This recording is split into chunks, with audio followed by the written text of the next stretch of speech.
show. We're at IPC Apex Expo 2022. It's day one in San Diego. I'm joined by Subodh from CyberOptics. Thanks for coming over. Thank you for coming over. Thank you. Now you've got quite a few exciting new things actually to talk about, haven't you? Yeah. So first of all, it's great to be back in person Yes, at the show after a couple of years of hiatus for all of us. But we got a couple of exciting things to showcase at the show. One is we have a new MRS, is what we call it, multi-reflection separation, kind of a 3D sensor that has got a dual mode specifically dedicated for solder paste inspection. Right. So it can either go high resolution or it can go high speed, and the customer can choose on the fly. So we are pretty excited about showing that to customers. It's probably the most innovative thing that has happened in SPI world in a long time. Right. So it's getting a lot of interest from a lot of customers who thought kind of SPI has matured and nothing new is coming out. So it was a very clever way to show that you can choose high resolution or high speed in the same system on the fly. So that's one. But probably the bigger thing that we are showcasing right now at the show floor is what we call our SQ3000 Plus multifunctional system. It's a AOI, SPI, and CMM coordinate measuring machine all combined in one. That in itself is not new. We have done that before. What is new about SQ3000 Plus is it's a new resolution, 5 micron resolution compared to the previous 7 micron resolution.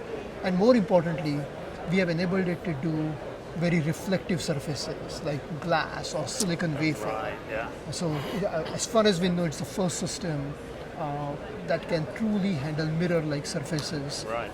And that's really important because going forward, more and more applications are coming with very reflective parts. Yeah. So we think it's a big step forward in the land of inspection to enable reflective parts. Yeah. So a couple of exciting things to show.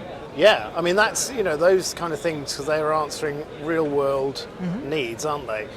How long does it take to bring something like that to market? Because there's a lot of development and testing. Absolutely. I mean, it takes enormous investment, but in all fairness, many of our most sophisticated customers pushed us in that direction.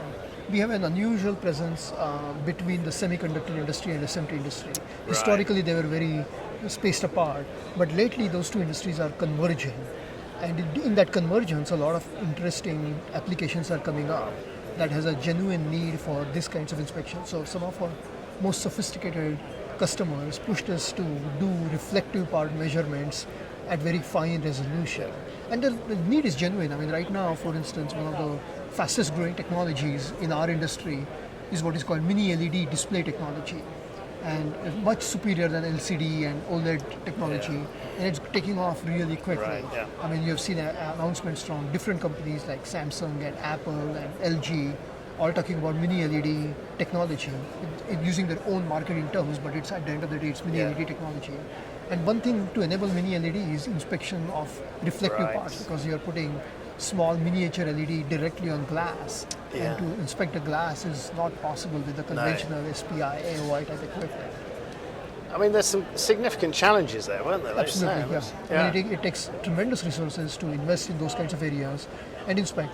But the fundamental physics was discovered. I mean, NASA has been inspecting big mirrors for telescopes for decades now. Yeah. It's just that those are hundreds of millions of dollars of equipment that is needed. Now we are doing that kind of stuff in the commercial world at hundreds of thousands of dollars. Yeah. So that is the challenge, is how do you take extremely complex technology and bring it to the commercial world at a more practical price point. Yeah. And do you think that's, the speed of innovation and the demands of customers have sped up over the past decade? Interestingly, I think if anything, the pandemic accelerated things rather than slowed down. Yeah.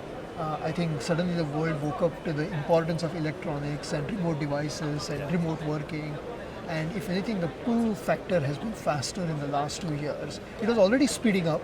I mean, the pandemic didn't change anything fundamentally, but it accelerated the shift towards digital world. Yeah. And so you're right, things are becoming faster and demand is coming in faster than we anticipated. Yeah. Exciting times, though. Exciting times indeed to be in semi and electronics. Yes, definitely. And a show like this is important, isn't it? Because actually meeting people face to face, people can see the new products, and like you say, we've missed it for 2 years or more. And hopefully you're going to get a good number of people come to the stand. Yeah, I mean, the show has started off well. Clearly, the number of people attending the show has gone down, unfortunately, for obvious reasons, because of COVID. But what we are finding interestingly is the quality is higher. What used to be just random people walking through who had general interest, but frankly were here because the weather is better than wherever they are from, that has gone down. But the ones who have come to the floor are genuinely interested in investing right now. Right, yeah. So we are finding higher quality customer leads this show than a couple of years ago. That's good. But less number than the previous shows. Yeah. So it proves the value of these shows still, Yeah, doesn't it? absolutely. The shows still have a lot of value left. Yeah. How far ahead do you have to look? I mean, like we said, speed of innovation is changing, speed of, the requirements of customers.